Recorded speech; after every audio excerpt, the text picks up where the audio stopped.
Okay, hey, this is, I don't ever talk about this. This is what happens when I get to the track. We got to unload everything. We got all 4 tires we got to do. We go ahead and top off the fuel cell. We empty everything out of the back except for the charge box now. Leave that in there just in case. We apply our student driver magnet, and we got to get everything out of the car. We got a chair, we got a bag, we bring our stuff in, our pants and shoes and some snacks. We got our toolboxes, we got gas, we've got a little cooler. We go ahead and pop the hood so we can start cooling off a little bit. We got a couple water jugs, a couple quarts of oil, fuel pump. I always bring a fuel pump, timing light, jumper cables just in case, our tire inflator, and we got our lug nuts and stuff. Also, this is the piece that fell out from under the car. I actually threw it in the car. It looks like something that come off the end of an oil filter. I've never seen this in my entire life. I have no idea what this is.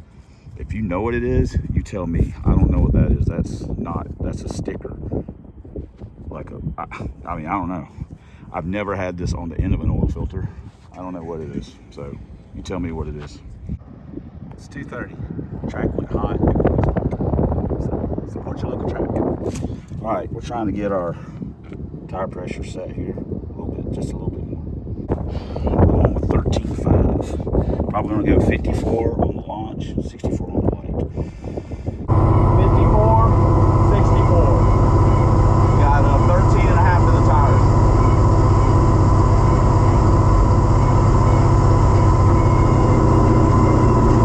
We did not fix the line level.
Just check tire pressure.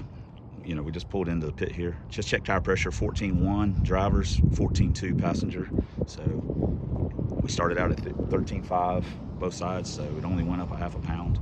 So we're probably going to go 14.5 on the next ones and go up to 56 or 58 on the launch RPM and see where we're at. Probably go to 56. Go up a pound, which would be a half a pound from the last pass. Maybe we'll go up 200. So we'll try that, or 400 I should say. We'll try that. Also just check the DA, 1,400 feet. So not nearly as good a weather. So very pleased with how he's doing. Got to get an anti-roll on it. So just to make the car more drivable. Also makes tire pressure adjustments and things like that more work better because they're working together. Not one side's getting the tire smashed and the other side's just hanging on for your life. Eric's not here. This is what we have to resort to. This is, see, we get spoiled and then we get these Tony Montanas. We got a little snort a little bit of this powder, get us rolling. I'm gonna save that Mountain Dew because I'm hoping we get a little better tonight. That all sugar Mountain Dew. Ooh, I'll be trembling then. Woohoo! Just added a degree of timing. Look at this, man. Look at this, you know. Look at that. Damn acres. Freaking squirrels, man. Little bastards. Yeah, we need to get some. We could use some new plug wires. This side looks good. We got that one's got something on it, and this one's got some electric tape back here. We got problems. We got problems. It's not nearly as fun with being by yourself. I mean, literally by yourself. There's no one up here to hang out with. There's no one to talk to. You know, that's part of it. I mean, you know. So if you're at your local track and you don't have your, you know, your family or whatever, find some guys that think like you or that have stuff like you and hang out with them. I mean, there's guys that come up here by themselves that I see up here. I mean, they're literally by themselves. And, you know, like the guy with the big Windsor Mustang. Eric's trying to recruit him in. Look at this freak. Track owner right there. Look at that. Look like a circus clown riding by. Look at him. Joey's a good dude, though. You know, he is what he is. And both lanes are slick prep today, too. You know, you see what I'm saying? They could have been up here. But the Windsor guy, Eric, you know, you can hang out with him. And he's kind of hanging out more and more and more. And I got to be honest, we are an acquired taste. I mean, I'm loud. I say obnoxious. You know, I like to mess with people, and you know, we all do. And we curse and say crazy stuff. I try and keep it off the channel, but we say some crazy stuff. And sometimes, I mean, for old guys, I guess, I don't know, but you know, we're not people that are usually our age are pretty you know, typically a little bit more mature, serious. We act like a bunch of idiots. I mean, it's literally 0 F's given as far as I'm concerned. Just let it, you know, you got your car, man, run the hell out of it. Don't be saving it, sugar, you know, just don't know. We ain't about that life. We're all about, hey man, we don't do the chicken foot. Let's get it. 5,600, 14.5 PSI, 64 on the light.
on here.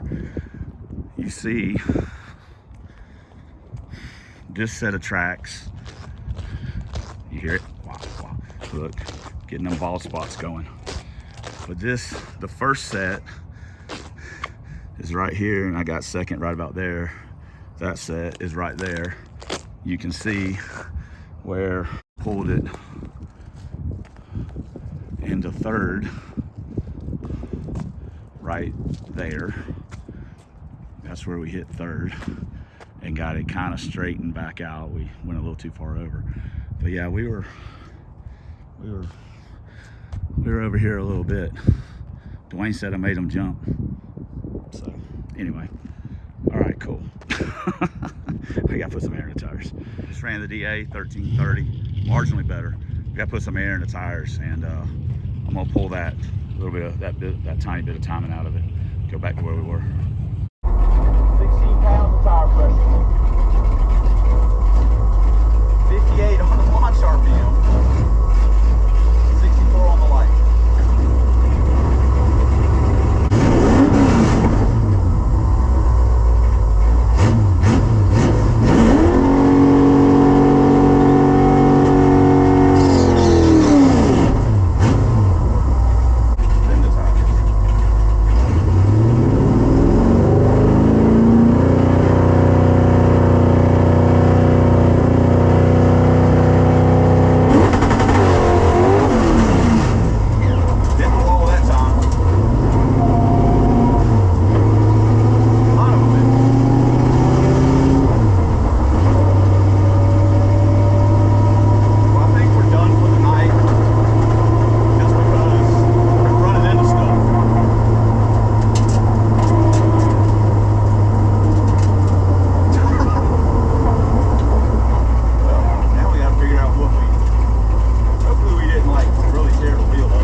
Tire. It's just got the fender a little bit. It's just a love tap. Spray a little black paint on that, we'll be good to go. But I guess we're gonna call it a day. We gotta get the anti-roll on this thing. We just can't do this. Sorry guys, I tried my best. We still ran a PB though. See, I don't even gotta sign it. I just hit it. You signed it. Yeah, could you move those in a little bit? Hey, no lie, someone put up a comment on the video I put up for the other track day, and they said, it's a shame Miss Donna don't have that track. That Mustang ain't even as fast as that LTD. Not that it matters that the LTD's got way more motor and stuff. Is there anything wrong with this track as far as hooking? Been better than they've been before when they got it. Well, I mean, I got 16 pounds of air pressure tires, and it's just trying to go crazy. What the hell? Wow, I put a big old black mark on it. Look. Dang it. Oh well. Track owner gave me a Snickers bar. All right. Got everything swapped over. Sucks too because it's cooling off. Tailwind. Man. Oh well. We're not bringing Trojan back till the anti-roll's on. But we did run a PB, and we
let's go ahead and celebrate two things. Right off the bat, let's pour us one of these all sugar Mountain Dews. Now we save these for special occasions.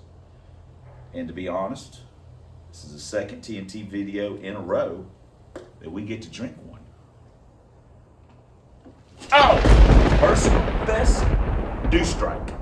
Now I get it, you know, oh, well, you went a 675 and you only went a 672. Well, you know what? In the NA world, any PB is a good PB. So, I do think that under different circumstances, I feel that we might have been able to lower that number a little bit more. In my honest opinion, I feel that there's, like, with the weather, if there's the right weather conditions and the track and the driving and all this stuff, I feel that the way the car sits right now, if it had like an anti-roll in it, I feel that there's a high 660 in it, you know, 68 or 69, something like that. And we get comments like this from time to time on the channel about anti-rolls, about how much ET they pick up. They do not pick up massive amounts of ET. If anything, they pick up a couple numbers, maybe. The FLTD literally runs the same without it as it does with it. I mean, almost the same. So it, you know, it's not like we're gonna put an 80 roll on it and the car's instantly gonna pick up. It's just gonna start running 660s. It's not gonna do that. I mean, this is through my experience. Maybe other people have other experiences. I don't know. That's just my experience. I think sometimes with channels that have different cars, I think that we might be one of the few channels that puts out a lot of videos and a lot of track videos that have really low powered cars. I mean, a lot of channels put out videos. I mean, these guys 6, 7, 8,000 horsepower cars. So I'm just going to sit here and assume that changes they make have a greater effect. Our cars are low power, so it sometimes changes. So if you're not going to pick up huge chunks of ET, I mean, that's just my experience. I've made a lot of passes. I'm definitely not a know-it-all, but I've made quite a few passes in my cars and certain stuff. The anti-roll, the big thing with the anti-roll is that the car, in essence or theory, or drives straighter. It just makes the car easier to drive. And it will pick up maybe a few numbers. You might turn a 144 60 foot into a 142 or maybe a 141, something like that. I mean, you know, when in this video, for example, the first 3 passes, the car drove straight. And then the last couple passes, it did not drive so straight. Anyway, that's neither here nor there. We got up there, no problems. Track, it's another example, man. Great day to make passes and nobody was taking advantage of it. It's crazy. Blows my mind. First 3 passes. Spun a little bit. Second pass, we were so close to where the car was just riding on the tire heading out, and we missed it by a smidge, but you're never, you know, that was a good pass. I was happy with it. Third pass, the clutch grabbed it a little bit like I talked about in the in-car. So as soon as we got back in the pits, we checked tire pressure. It went up a little bit. But it's gonna go down as it cools down, tires cool down. So the second round of passes, we went to 14.5 PSI. We added a tiny bit of timing. And it's hard to say whether the car really liked it or not because those passes were all cattywampus. So we just put the timing back for the 6th pass because now we've got another variable. The car is driving crazy, so you can't really tell if the timing helped or hurt or anything like that because the car's all over the place, and that's going to affect the mile per hour and stuff like that. So just go back to where we were on that and leave it alone. So the 4th and 5th passes, the car made a move on the 4th pass. It made a worse move on the 5th pass, bad enough to where I wasn't going to make another pass till we added more tire pressure. We put 16 pounds of tire pressure in, and it went into the wall. I mean, we just gave it a hard rub. In the car, it always seems worse than it is on the outside. So we rubbed the wall. I was really more concerned with the wheel and the tire and the rim than I was about the bodywork. Let's be honest, whatever. So after that, there was just, I didn't want to try and put like 18 pounds of air in the tires, and I wasn't happy with the way the car was driving at that point. The track was getting super tight. Whatever. Let's just call it a day, and we're not out here to be a hero. We did run a personal best. We did drive it home. We don't have anything to be ashamed of. We made 5 passes, didn't miss any gears. I mean, a lot of people would chalk that up as a great day. So there's no reason to push our luck. So let's just go ahead and take a look at the time slips and see what the numbers look like on the paper. 146, 675 at 101.02. That was pretty good. 144, 672, 101.04. That was pretty good. I was happy with that. 143, 674, 101.01. I shouldn't complain about that one either. Then our 5th pass, that's when things started going sideways. Hit the tire, stuck it, 77 mile an hour, just died. 44, 680, that thing was a mess. We drove about 700 foot on that one. And then there's nothing to even look at here. Still went 156 rubbing the wall, so I guess that's a bonus. All right, let's go ahead and finish the deal back up. Another thing I would like to point out is that smoky piece of crap. I didn't change the spark plug again. I keep forgetting to put the number 5 plug, change the plug to a clean plug. It's got a dirty ass. That plug in that thing probably looks terrible. As a matter of fact, I will go pull it out right now and show you what it looks like. Let's get this dude out of here. That is what this plug looks like all the freaking time. Let me see if I can see how you guys are seeing it.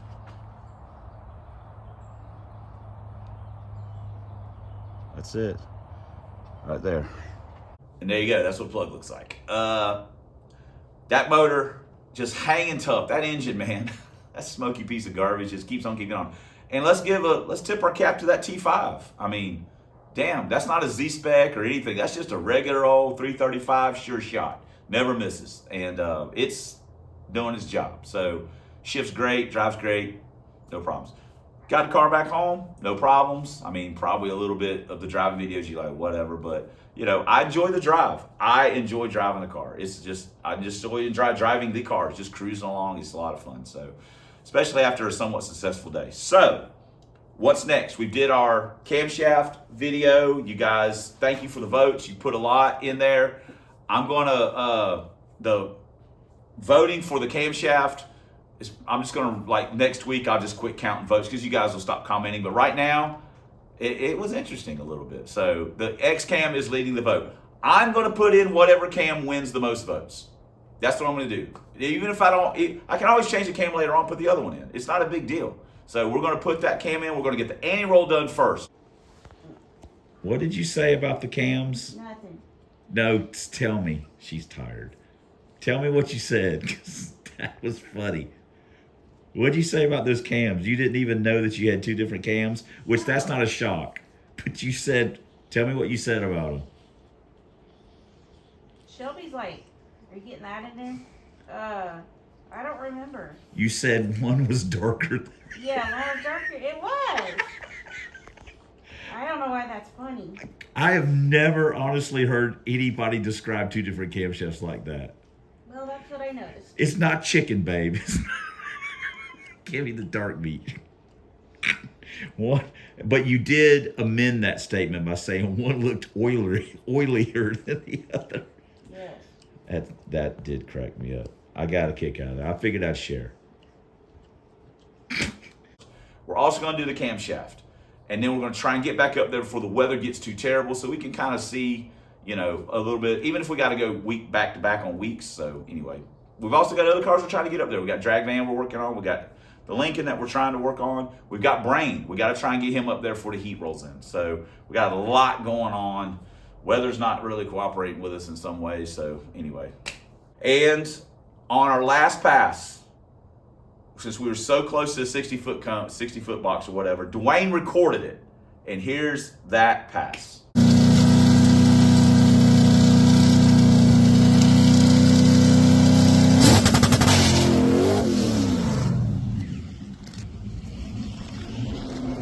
He got it. He got it. All right, there we go. Boom.